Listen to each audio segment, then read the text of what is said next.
नमस्कार। आप देख रहे हैं healthy life with doctor Brajpal Singh त्यागी।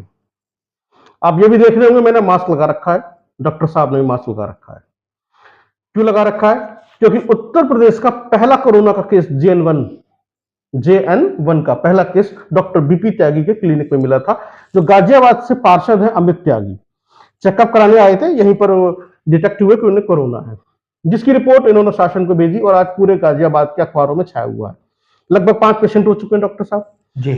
लेकिन एक ऐसी घटना घटी, डॉक्टर बीपी त्यागी को यहाँ के प्राइवेट अस्पताल का एक व्हाट्सएप ग्रुप चलता है, उसमें से अलग कर दिया गया और ये कहा क्या वजह है?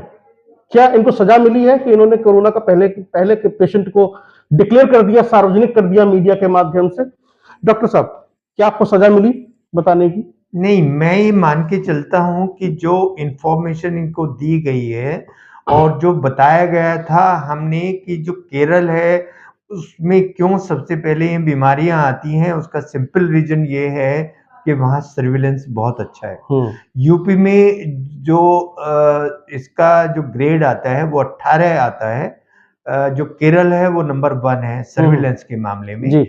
तो हम उम्मीद कर रहे थे कि यूपी में केसेस ज्यादा होंगे, लेकिन ये दिखाना नहीं चाह रहे। ठीक है। तो जो केस हमारे पास आया, हमने उसको यहाँ से रिपोर्ट करके भेजा और उनको बताया कि यूपी का ये फर्स्ट केस है और उसके साथ उनकी मदर को भी कोरोना हुआ, एक केस उन्होंने और बताया। फिर एक इरफान पेशेंट मैंने परसों इनको भेजा और वो भी कोविड पॉजिटिव था, सांस फूल रहा था, उसको दिक्कत थी, ये कह के मैंने इमरजेंसी वार्ड में उसको भेजा। लेकिन जो उनका फर्ज बनता है कि जिस अस्पताल से ये पॉजिटिव पेशेंट मेरे पास आया है, तो कम से कम RT-PCR करके उस डॉक्टर को इंटीमेट करना चाहिए कि उसका लेवल क्या है इन्फेक्शन का। लेकिन उसकी कोई रिपोर्ट अभी तक मुझे नहीं बताई है। आज 48 घंटे से ज्यादा हो गए हैं और इस पेशेंट का नाम है इरफान, जो मैं आपके माध्यम से शिकायत कर रहा हूँ। उसका नंबर भी हमने उनको बताया, उसका नंबर हमारे भी पास है। तो उनका फर्ज बनता था कि एक डॉक्टर को और उनके स्टाफ को थोड़ा सिक्योरिटी दें, उनको बताएं कि इस तरह इसकी ये रिपोर्ट आई है और RT-PCR की रिपोर्ट हमारे पास भेजी जाती। वो तो सब इन्होंने किया नहीं। इन्होंने क्या किया कि कल जो एपिडेमियोलॉजिस्ट हैं हमारे ग्रुप में, CV अग्रवाल, उन्होंने मुझे उस ग्रुप से निकाल दिया। मैं इवनिंग में रोज रात को उस ग्रुप को देखता हूं कि कोई अपडेट तो नहीं है। तो जैसे मैंने ग्रुप को देखा तो उससे मुझे, जब मैंने देखा कि मैं एग्जिट हूं, तो एग्जिट नहीं था, मुझे निकाला गया था। ठीक है। और वो फिर मैंने स्क्रीनशॉट लेके आप लोगों के पास भेजा कि ये इस तरह की हरकत जो की गई है वो इसलिए की गई है कि ये लोग मुझसे चिढ़े हुए हैं कि इससे पहले जो कोविड के पेशेंट आए थे उनको हमने यहाँ डिटेक्ट किया, जो काला फंगस हमने बताया इनको पहला केस, येलो फंगस हमने बताया, व्हाइट फंगस हमने बताया, और इस बार भी जो कोविड का केस आया उसको भी सबसे पहले हमने ही बताया। तो इन लोगों को ऐसा लगता है कि जो केस की वृद्धि होती है वो हर CNT अस्पताल से होती है, पर बात ये नहीं है। बात ये है कि हर CNT अस्पताल के डॉक्टर इतने चौकन्ने रहते हैं किसी भी बीमारी के लिए कि वो इमीडिएटली उसको टेस्ट करना पसंद करते हैं और वो एडमिनिस्ट्रेशन को इसकी सूचना भी देते हैं कि ये केस हमारे यहाँ मिला है। डॉक्टर साहब, जैसे अभी प्रकरण उठा, आपने CV अग्रवाल का वो स्क्रीनशॉट भी आपने हमें भेजा, हमने देखा, उसको समझा। मैं सब ये समझना चाहता हूँ, क्या आपने इसके बारे में गाजियाबाद के CMO से बात की? वो देखिए, मैंने जो स्क्रीनशॉट आपको भेजा है वो मैंने हेल्थ मिनिस्टर को भी भेजा है, वो मैंने योगी जी को भी भेजा है, वो मैंने CMO को भी भेजा है, वो मैंने DM को भी भेजा है। कोई अधिकारी ऐसा नहीं है जिसके पास वो ना गया हो। फीडबैक कहीं से आया? कहीं से कोई रिपोर्ट आया? हमारे पास कहीं से कोई फोन नहीं आया, कोई सूचना नहीं आई कि हमें ग्रुप से क्यों निकाला गया। जी, तो यानी कि जो डॉक्टर यदि किसी रिपोर्ट को सार्वजनिक कर रहा है या कोरोना के बारे में बता रहा है, अवेयर कर रहा है, जागरूक कर रहा है, उसके साथ इस तरह का व्यवहार थोड़ा सा अटपटा लगता है, अच्छा नहीं लगता है, सोचने में मजबूर करता है। क्या डॉक्टर्स के साथ में इस तरह का व्यवहार सही है? वो भी वो है डॉक्टर जो लोगों का जीवन बचाने के लिए बता रहा है कि कोरोना गाजियाबाद में दस्तक दे चुका है या यूपी में आ चुका है। इससे अलर्ट होने की जरूरत है। ऐसे में इस तरह का व्यवहार डॉक्टर का मनोबल तोड़ने वाला होता है। इससे डॉक्टर साहब, जैसे भी मैंने कहा मनोबल, इससे कुछ मनोबल टूटा हुआ आपको लगा होगा कि क्या मैं सही कर रहा हूँ, गलत कर रहा हूँ, ऐसा क्यों हो रहा है मेरे साथ? नहीं, देखिए, मैं इसको मानता हूँ कि वो मेरे ऊपर पत्थर फेंक रहे हैं और यही जो पत्थर फेंके जाते हैं मैं इन्हीं से पुल बनाता हूँ। जी आप पत्थर फेंकते जाइए, हम पुल बनाएंगे, हम ऊपर जाएंगे। जी, यानी कि आपको कोई फर्क नहीं पड़ता, आप अपनी ड्यूटी निभाते रहेंगे जी। ऐसे ही, और ऐसे लोगों की सेवा करते रहेंगे। तो सवाल यहाँ पर ये उठता है ऐसे डॉक्टर्स के साथ में जो अपनी जिम्मेदारी उठा रहे हैं, अपने कर्तव्यों को निभा रहे हैं, मरीजों को स्वस्थ कर रहे हैं, अच्छा बना रहे हैं, उनकी जान की देखभाल कर रहे हैं, उनकी जिंदगी बचा रहे हैं। और कहा जाता है कि भगवान के बाद भगवान का दूसरा रूप डॉक्टर होते हैं। ऐसे डॉक्टर्स, जो कि हमने कोरोना के समय में देखा, कोरोना वॉरियर कहा गया, भगवान का दूसरा रूप कहा गया। यदि आज अगर कोरोना की एक और वेरिएंट हमारे सामने है JN1, उसको लेकर यदि अलर्ट कर रहे हैं तो उनके साथ इस तरह का व्यवहार, ग्रुप से एग्जिट कर देना, मनोबल तोड़ने वाला जैसा ही है। कहने में आपके माध्यम से एक बात और बताना चाहूंगा कि एक तो इसका ट्रीटमेंट अभी इन्होंने खोजा नहीं है। क्या ट्रीटमेंट इसका हमें देना है, वैक्सीन देना है या कोई दवाई देना है? उससे भी ऊपर, जब भी कोविड आता है काला फंगस डेफिनेटली आता है। तो काला fungus, yellow fungus, white fungus फिर भी आएगा। इंजेक्शन एम्फोटेरिसिन सरकारी अस्पतालों में अवेलेबल होना चाहिए। आपके माध्यम से मैं जानकारी देना चाह रहा हूँ एडमिनिस्ट्रेशन को। जी, आज ही हमने खबर पड़ी है, कंबाइंड अस्पताल में जो है 2 वार्ड तैयार कर दिए गए हैं। एक वार्ड जो है बच्चों के लिए, दूसरा वयस्कों के लिए है, कोरोना से लड़ने के लिए तैयारी पूरी है।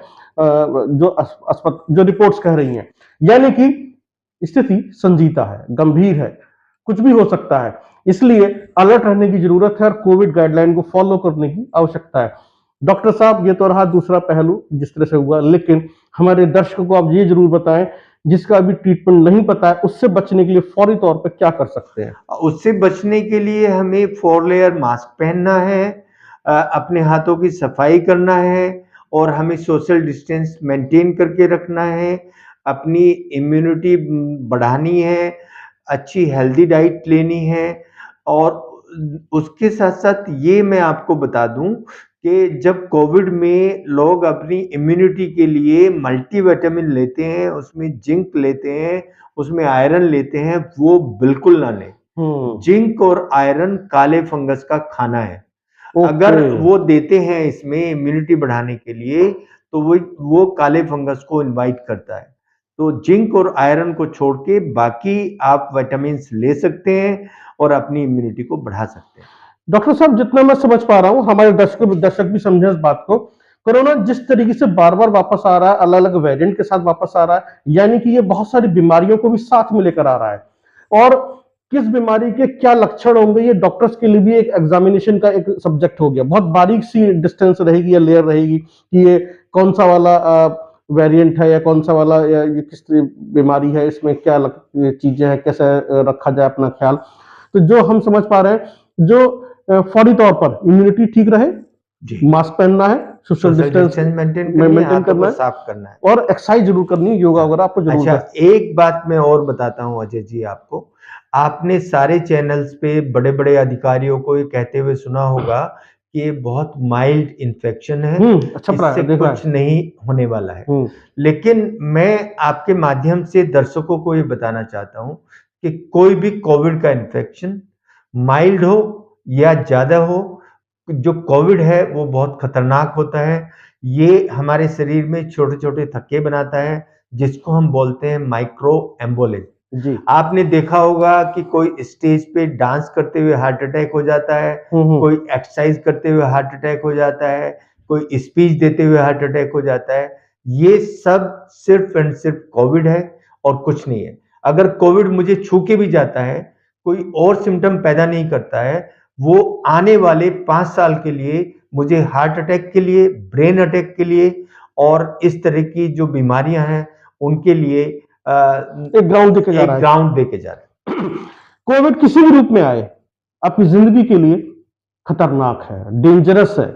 ये आपकी जिंदगी को कहीं ना कहीं खत्म कर देगा, चाहे अभी करे चाहे 5 साल बाद करे। यदि आपके ऊपर इफेक्ट हो गया तो, आपको टच कर गया तो, इससे सिर्फ एक ही रास्ता है बचने का, वो है सावधानी। आपको सावधानी रखनी पड़ेगी, इसको हल्के में बिल्कुल ना लें। यदि आपने हल्के में लिया तो आप अपनी जिंदगी से खिलवाड़ कर रहे हैं।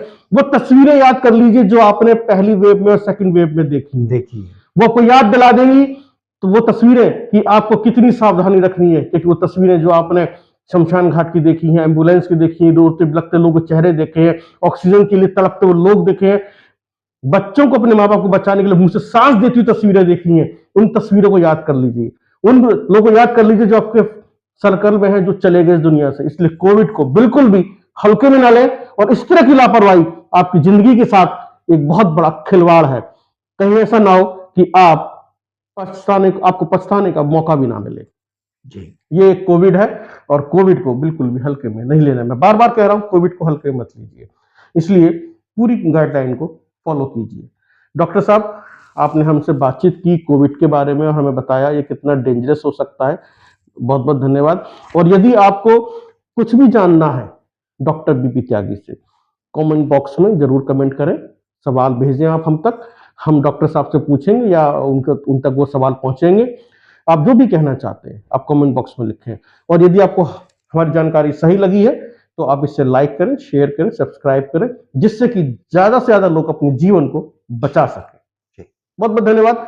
देखते रहिए healthy life with doctor BP Tyagi.